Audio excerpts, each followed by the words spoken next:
मिलन राय में खुशामदीद। नई वीडियो के साथ हाजिर हैं। कार केयर सेंटर डेरा इस्माइल खान, एड्रेस मैं डिस्क्रिप्शन में मेंशन कर दूंगा। ये उस वर्कशॉप की वीडियो है। इसमें होंडा सिटी की मेन एक्सीडेंट गाड़ी आई थी, इसकी रेस्टोरेशन की है हमने। तो ये जो आप प्रोसेस देख रहे हैं स्टेप बाय स्टेप मैंने लिखा भी है ऊपर, और आपको मैं साथ साथ बताऊंगा भी सही।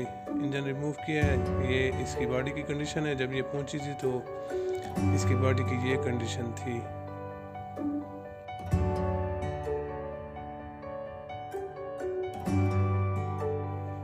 गाड़ी के दोनों खिड़कियां, बानट और ये जो हमारी गाड़ी है उतार दिया था। बाकी गाड़ी के पार्ट्स जो ठीक थे वो गाड़ी पे रहने दिए हमने। अगर आप चैनल पे नए हैं तो मेरे चैनल को सब्सक्राइब करें, बेल आइकन दबाएं ताकि आपको मज़ीद आने वाली वीडियोस पहुंच सकें। इंजन को उतारने का प्रोसेस आप देख रहे हैं। इस तरह पहले इसका इंजन उतारा था हमने ताकि इसकी फ्रेम की जो काम है वो हो सके।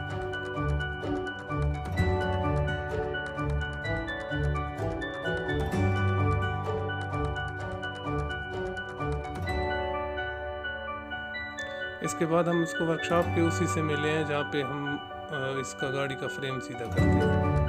तो उसके बाद जो बकाया सामान था वो भी उतार लिया।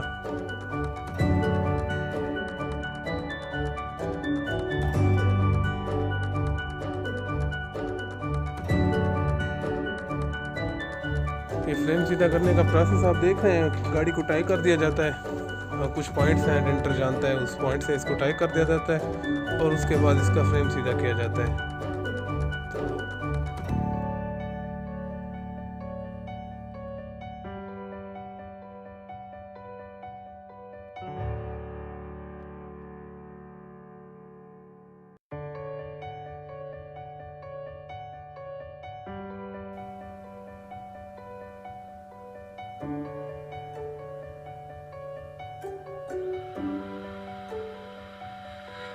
थोड़ा सा वर्कशॉप का तारुफ करा लूँ मैं आपसे। कार केयर सेंटर हमारी वर्कशॉप का नाम है, डेरा इस्माइल खान में है, KPK में। डेंटर यहाँ बिन्यामीन भाई है और उसके साथ मजीद खान डेंटर हैं। उसके अलावा इनाम खान जो है वो इलेक्ट्रिशियन है। यहाँ पे हर किस्म की गाड़ी का काम करते हैं, स्पोर्ट्स कार वगैरह का काम भी करते हैं। उसके अलावा आपकी अगर किसी किस्म की मॉडिफिकेशन हो, अल्ट्रेशन हो, जीप तैयार करानी हो, बाइक की अल्ट्रेशन हो, तकरीबन हर किस्म का काम करते हैं। ये नोज़ कट का प्रोसेस आप देख रहे हैं कि नोज़ कट इसका किस तरह फिट किया जाता है।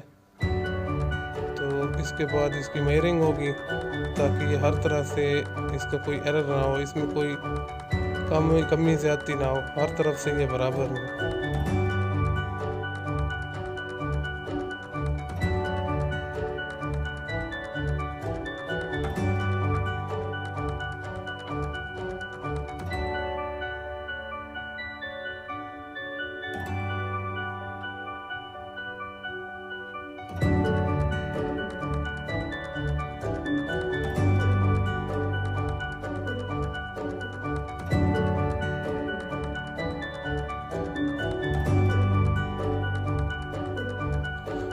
मुकम्मल वेल्डिंग करने से पहले ये प्रोसेस ज़रूरत होता है ताकि हर तरफ से इसकी नाप तोल हो जाए, कहीं से टेढ़ा ना हो, कहीं से ऊपर नीचे ना हो फ्रेम। तो अगर इस जगह में कहीं पे आपसे कोई मसला या कोई गलती रह जाती है तो फिर आपकी ये गलती जो होती है ये एंड तक जाती है। मतलब कि आपका बानट सही बंद नहीं होगा, फेंडर की लाइनिंग आउट होगी, हेडलाइट सेट नहीं होगी, बम्पर में मसला हो जाएगा। अगर यहाँ पे तसल्ली ना की जाए और वेल्डिंग पक्की कर ली जाए तो फिर ये मसला हो जाता है।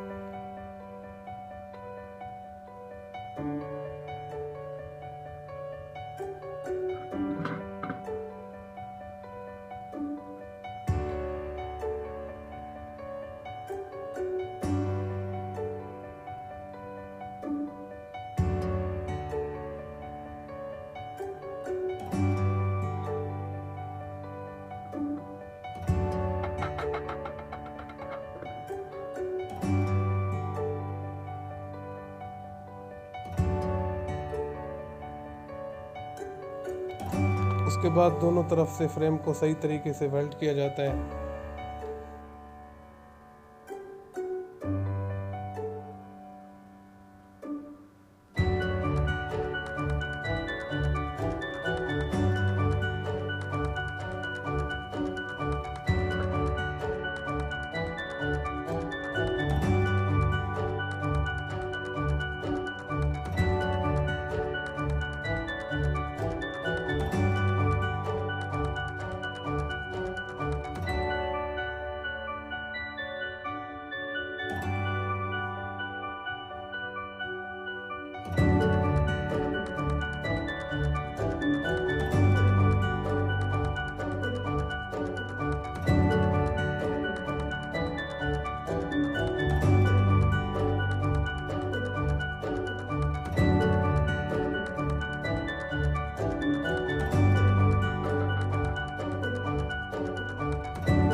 इस गाड़ी में मेन काम फ्रेम का था, इसलिए मैंने इस वीडियो का मुकम्मल फोकस फ्रेम पे रखा है। और बाकी काम जो था कलर हो गया, जिसमें वायरिंग हो गई, डेंटिंग वगैरह, उसका काम थोड़ा कम ही दिखाया, बल्कि नहीं ही दिखाया, क्योंकि इसका मेन मकसद मेरा दिखाने का था फ्रेम जब गाड़ी का रिप्लेस होता है या उसमें उसको ठीक करते हैं तो वो किस तरह होता है। बॉडी पार्ट तो डेंटिंग अगर आपने देखनी हो तो आप मेरी पिछली वीडियो देख सकते हैं, उसमें मैंने कंप्लीट बॉडी पार्ट की डेंटिंग वगैरह दिखाई है, इलेक्ट्रिकल का काम दिखाया है, इंटीरियर का दिखाया है। तो ये बॉडी पार्ट जैसे जैसे डेंट निकाल रहे थे डेंटर, तो ऊपर फिट कर रहे थे।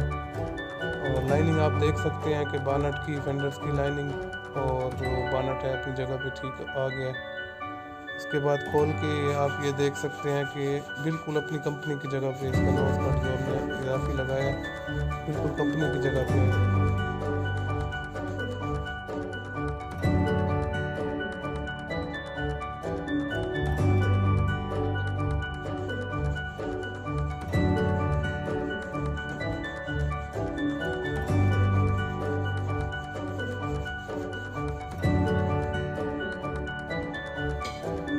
अगर आपके साइज़ ऊपर नीचे नहीं होंगे, एग्जैक्ट पार्ट एग्जैक्ट जगह पे लग जाएगा तो आपकी मुकम्मल फिटिंग आसान होती जाती है। हेडलाइट्स हो गए, बानट हो गया, बम्पर हो गया, ग्रिल वगैरह हो गए, फेंडर्स हो गए। अगर आपकी फ़िटिंग सही होगी और कहीं पे कोई मिसाल है ऊपर नीचे नहीं होगा, तो आपका जो मुकम्मल फिटिंग है, गाड़ी की लाइनिंग ओरिजिनल हालत में आती जाएगी। उसके बाद वायरिंग और पेंट का काम जो है मैंने बहुत कम ही दिखाया है, हालांकि उसने काफ़ी सारे दिन लिए थे, 3-4 दिन वायरिंग के और पेंट के लग गए थे, वो मैंने कम दिखाया है। तो मैं बस डायरेक्ट आपको उसके बाद इसका फाइनल रिज़ल्ट दिखाता हूँ। काम मुकम्मल होने के बाद ये गाड़ी की कंडीशन है, पेंट वगैरह, कंपाउंड पॉलिश और सर्विस होने के बाद ये फाइनल पोजीशन है। कमेंट्स में इस प्रोजेक्ट के बारे में आप बताएं, इस वीडियो के बारे में, इस रिस्टोरेशन के बारे में, और जहाँ जहाँ मुझसे कमियाँ रह गई हैं वीडियो बनाने में वो भी मुझे बताएं। आपका शुक्रिया, और चैनल को सब्सक्राइब करें। वीडियो बना के जब मैं अपलोड कर लेता हूँ तो उसके बारे में मुझे कमेंट्स आते हैं, तो उससे मुझे खुशी होती है। मुझे इंतज़ार रहता है कि लोग क्या सवाल करते हैं या लोगों को किस चीज़ का इल्म नहीं था और मैंने बताया है। तो जब कोई मुझे दाद देता है तो मुझे बहुत खुशी होती है। और इस बात पे भी खुशी होती है कि यार लोग मेरी वीडियो देख के अगर मुझे कोई मेरी गलतियाँ बताते हैं तो मुझे खुशी होती है कि देखो मेरी कोई मदद कर रहा है। तो आप लोगों से दरख्वास्त है, वीडियो को शेयर करें, लाइक करें और हमारे काम के बारे में बताएं। वीडियो देखने का बहुत बहुत शुक्रिया। फिर मिलते हैं अगली वीडियो में इंशाल्लाह। अल्लाह हाफिज़।